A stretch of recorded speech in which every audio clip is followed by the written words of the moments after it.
My name is Kira and welcome to Mystique and Illusions Halloween 2020.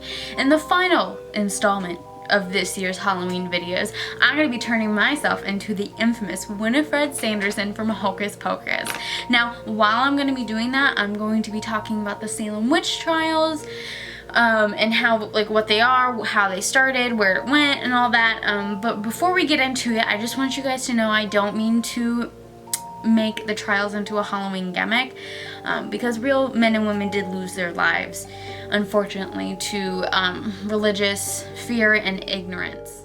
But I feel like that's part of why people are so interested in the trials, is how the crazy justification and so-called evidence led to the demise of all these innocent town folks. I mean, even today, the actual village of Salem in Massachusetts is kind of like a witchy hotspot now, and there's actually really cool shops and stores all Halloween themed, but we'll talk more about that later.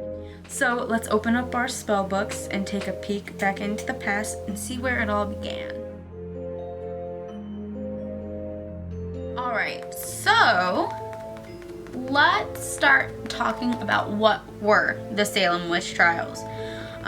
So they were a series of prosecutions of people accused of witchcraft in colonial Massachusetts between February 1692 and May 1693. Now, I don't want to get too in detail with a bunch of names, simply because there were over 200 people who were accused. 30 were found guilty, 19 of which were executed by hanging.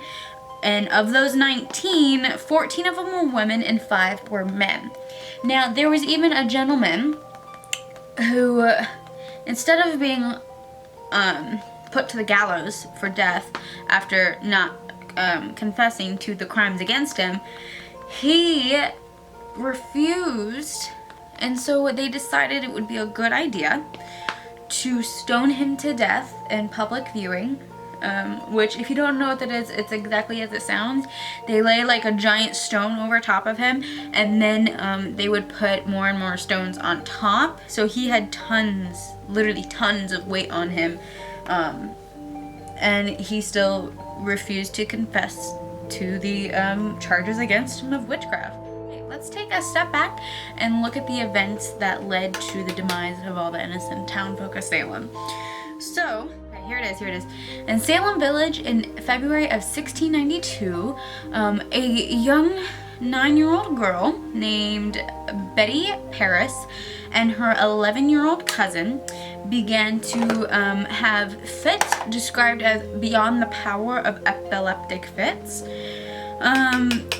or natural diseases to affect. The girls screamed through things,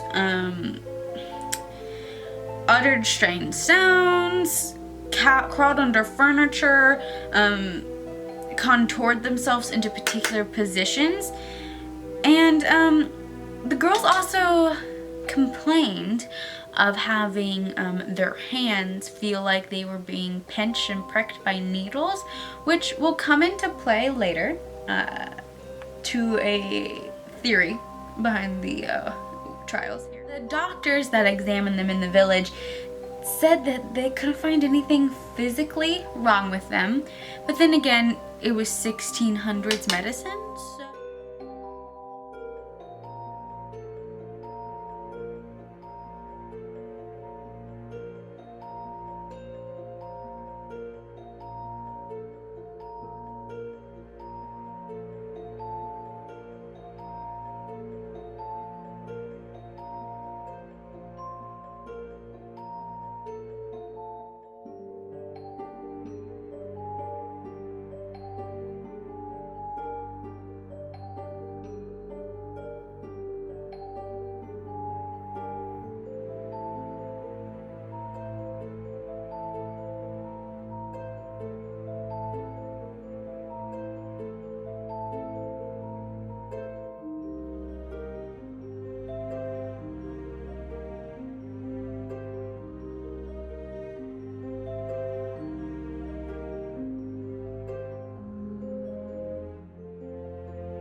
Okay, so after this, there was no stopping this crazy train and this domino effect of people accusing this person and then this person and then that person and over and over and over down the line until we hit 200 people. Now, some historians believe that the reason this literal witch hunt got so out of hand is because it stemmed from a family feud between the Potters and Putmans. Porters. I've watched too much Harry Potter recently. Okay. But a lot of other people were persecuted because of their differences. There were people who regularly didn't attend church in the village for whatever reason, but because of that, they were accused. Also, if you were just like a social outcast, weren't really a pillar of the community, you were an easy target to be charged, and that happened very often.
There is another theory that historians believe to be true.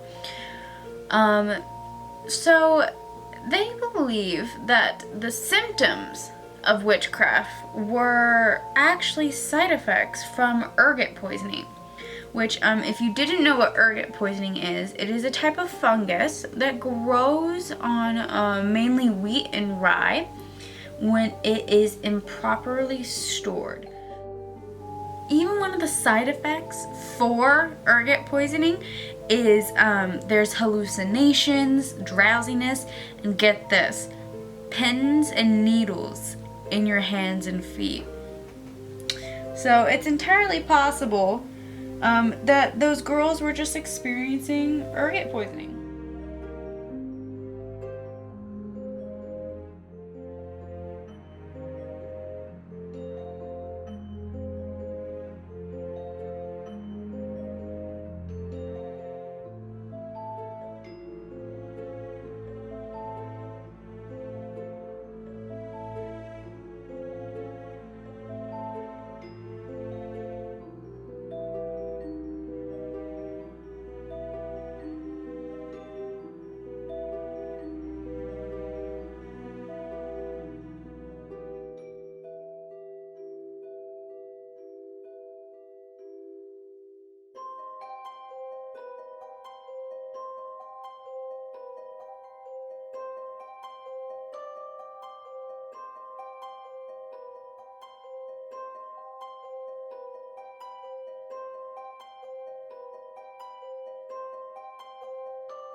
So on November 1st in 2001, the 300th anniversary of the trials, Salem, Massachusetts legislative passed an act exonerating all those accused during the trials and naming them all innocent. Now, on the lighter side of things, modern day Salem has become a hotspot for witchy things and Halloween.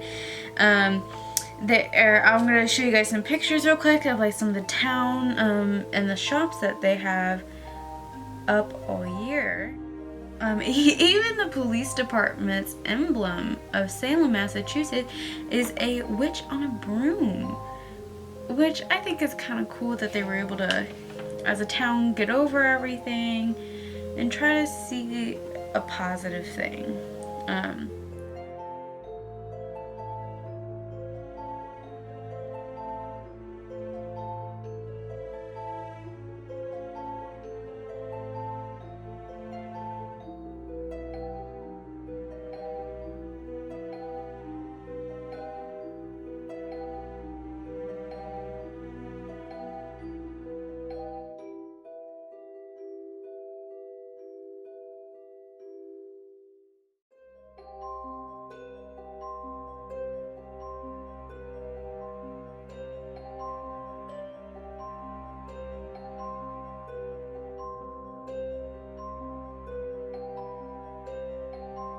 Now, finally, I just want to talk about, I just want to mention some films that are very witchy themed and have that kind of stuff.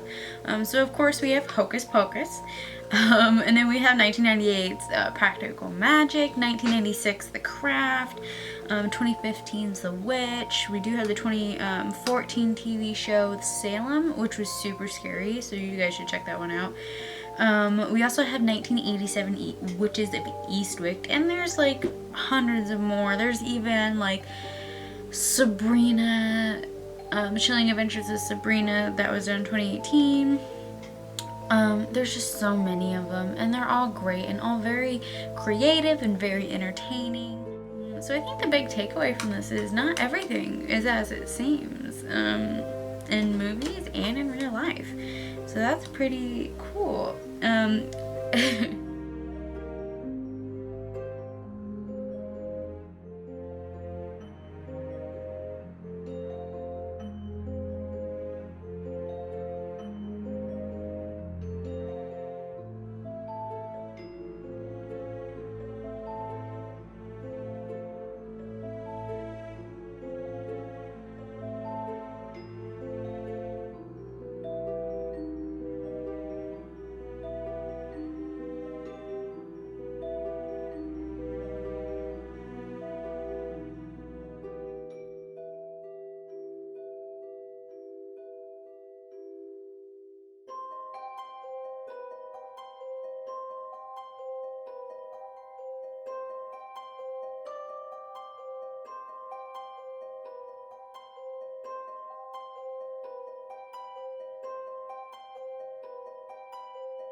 Alright guys, that leads us to the end of the video, so I hope you enjoyed it. All the products I've used here are going to be listed down in the description box below. Don't forget to leave a like and subscribe. Thanks for watching, guys, and happy Halloween!